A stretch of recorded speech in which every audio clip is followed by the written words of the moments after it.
할렐루야, 주님의 이름으로 평안을 전합니다. 오늘 하나님께서 우리에게 주시는 말씀은 디모데전서 5장 1절에서 16절까지 말씀입니다.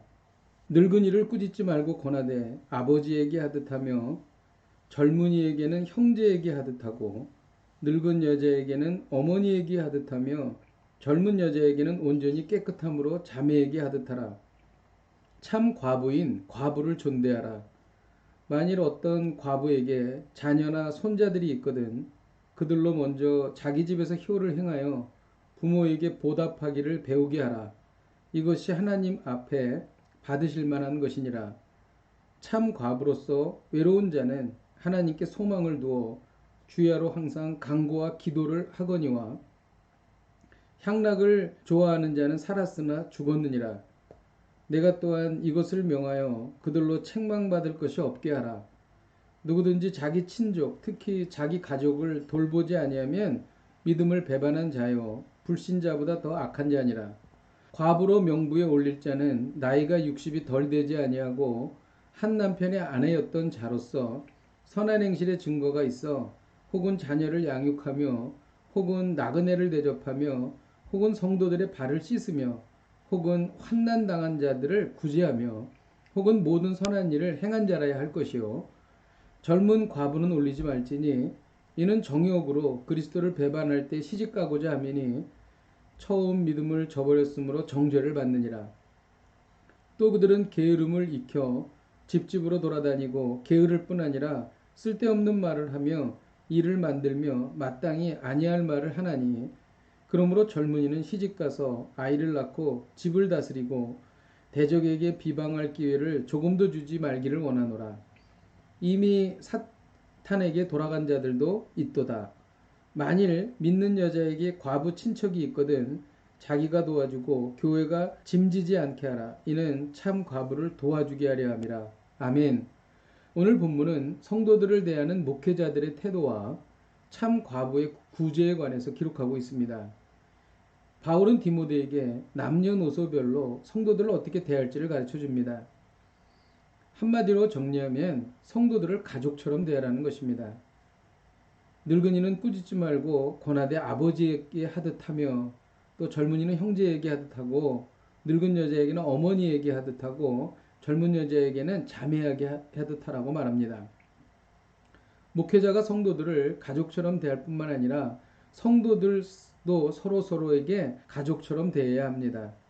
예수님은 누구든지 하늘에 계신 내 아버지의 뜻을 행하는 자가 내 형제요 자매요 어머니라고 말씀하셨습니다.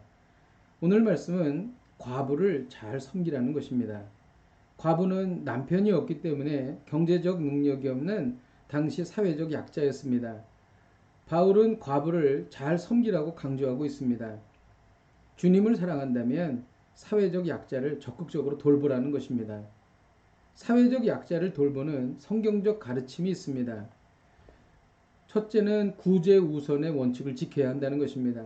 3절에 보면 참과부인 과부를 존대하라 라고 말합니다. 존대하라는 원어의 뜻은 실제적이고 경제적인 도움을 주라는 것입니다. 교회는 재정 사용에 있어서 구제를 우선시해야 합니다. 내가 다니는 교회가 전체 재정의 몇 퍼센트를 구제에 사용하는지를 살펴야 할 것입니다. 또 우리의 생활비 중 몇 퍼센트를 구제 비용에 쓰고 있는지도 점검해야 할 것입니다. 두 번째 원칙은 사회적 약자를 돌볼 때 구별의 원칙을 지키라는 것입니다. 당시 초대교회는 향락을 좋아하는 과부가 아닌 도움이 필요한 참 과부만 도우라고 말했습니다. 과부의 명부에 올리려면 60이 넘고 선한 행실의 증거가 있는 사람을 올리라고 말했습니다.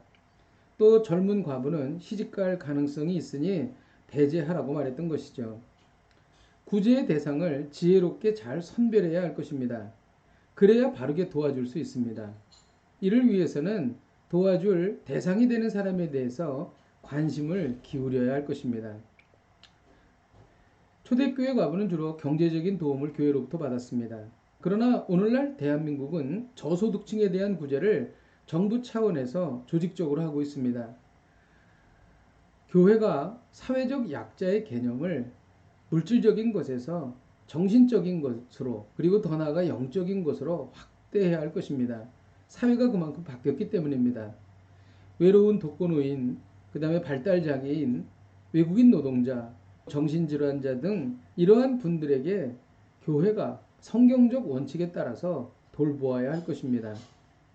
또 오늘 본문에 보면 과부도 돌볼 가족이나 친척이 있으면 먼저 가족과 친척이 돌보라고 말하고 있습니다. 이것이 성경적인 원리인 것이죠. 마찬가지로 우리가 먼 데로 눈을 돌릴 것이 아니라 우리 친척이나 가족 중에 사회적 약자가 있는지를 우리가 살펴보아야 할 것입니다. 우선적으로 가까이 있는 분을 먼저 돌보고 점차 지경을 넓혀 가야 할 것입니다. 기도하겠습니다. 하나님 아버지, 사회적 약자를 돌보기를 원합니다. 우리가 이제 물질적인 것에서 정신적인 것 그리고 영적인 것으로 시선을 확대하여서 주님의 말씀대로 돌보고 섬기게 하여 주옵소서. 예수님의 이름으로 기도하였습니다. 아멘. 할렐루야. 오늘 말씀을 우리가 지킨다면 주님께서 크게 기뻐하실 것입니다. 오늘도 이 말씀 붙잡고 승리하십시오.